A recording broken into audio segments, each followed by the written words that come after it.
Let's talk about this right now with Chris Smith, Cory Bernardi, planning to be here for other things, but let's talk about this right now. Chris Smith, 32 minutes. Lots of words that they say over and over, hoping that the media take them on, particularly the word constructive, which I think I counted 4 different times.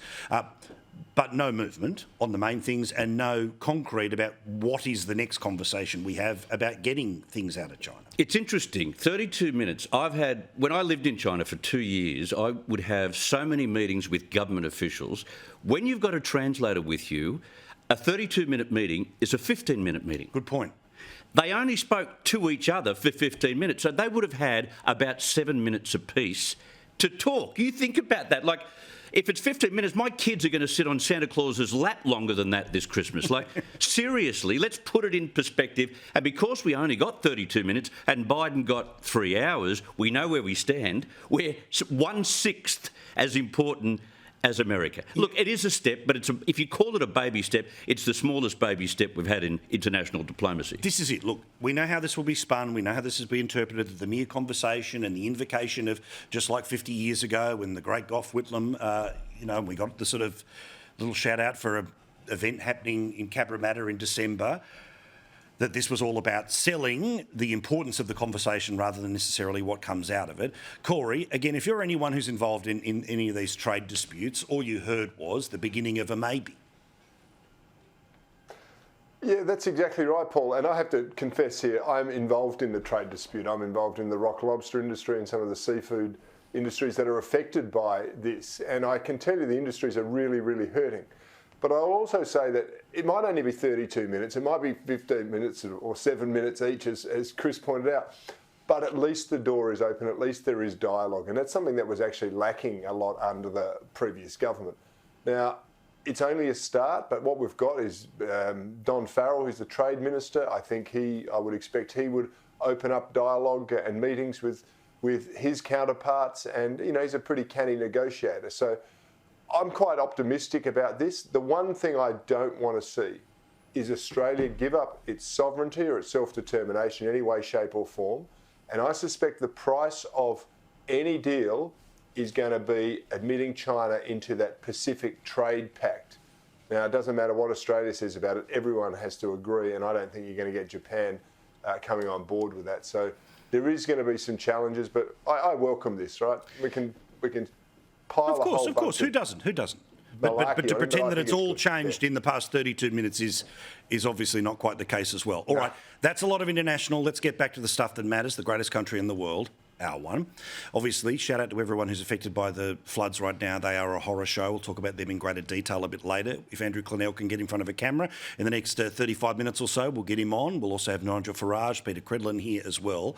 But I wanted to talk today about how state Labor controls the media, controls the message and end up winning elections. Now, as you know, the start to the Victorian election campaign has not been very good for Daniel Andrews, but according to some polls, it doesn't matter, he's going to win anyway. But if there are wavering people still around who know whether they want to go round again with this bloke, well, take your pick. There's the teenager who was absolutely very heavily injured as a result of a car that Daniel Andrews was in, driven by his wife. There was the 4th time that the Corruption Commission started, and potentially a 5th, an investigation into this government. 33 people died, remember, as a result of the 000 system not working. And all of this, of course, is being papered over. Now, there was an announcement that, to be honest, I wasn't even aware of until it was reinforced today. But the Andrews government has said that they will have free sanitary pads and tampons for any woman who wants them in Victoria. There'll be 1,500 dispensers for this to be the case. Now, this was a policy very obviously aimed at trying to get female votes. But this is how they win and control the media. After having that policy, a dirt file turned up. And a dirt file turned up that apparently some members of the Liberal front bench, well, goodness me, they have some social media accounts that follow people in bikinis, all of which was then reinforced by another announcement that took place today, which was that they're going to spend about $70 million specifically on female health issues, which brings us to what was said today by the Labor Party, where they said that you don't have a women problem, they have a man problem. What led the news tonight? Well, this version of the day's events led the news. And Chris, that's the point. Now, look, I don't think there's anyone who honestly cares if people are following people in bikini. Like, who cares, right? Like, we supposedly live in a very sexually liberalised, free society. Like, rightio, who cares, right? But this is what you do. You immediately go, if it's about Daniel Andrews, we might be in a little bit of trouble, but let's get back to the Liberal Party has a problem with women, and one of their problems is that a couple of them like seeing them in bikinis. It works because the media reinforces it. They tailor the day's announcement to be about it. This is how they win elections. All three announcements, well, should I say the two major announcements that they made today, which was coupled with these local women's clinics, right? $71 million on women's clinics. That, coupled with the free tampons and period pain medication, access to that as well, and then the dirt file of Liberal Party people looking at people in bikinis and soft porn, as they supposedly call it. Don't tell me that is not engineered to play at exactly the same time. They are coordinated to send one message. There's one message from all three announcements.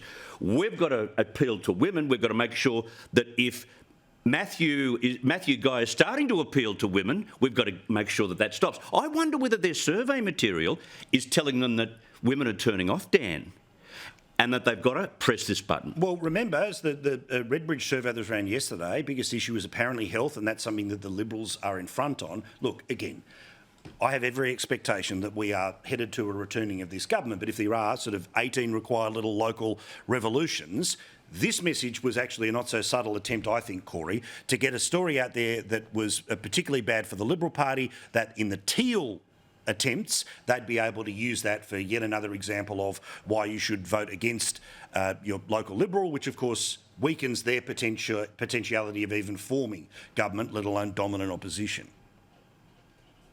Yeah, you're exactly right, Paul. There's no coincidences here. But I want to know, where are the trans lobby? I mean, men have periods too, and men should have access to these reproductive services at these women-only hospitals. I mean, this is just such an ally, hypocrisy Cory. From the left.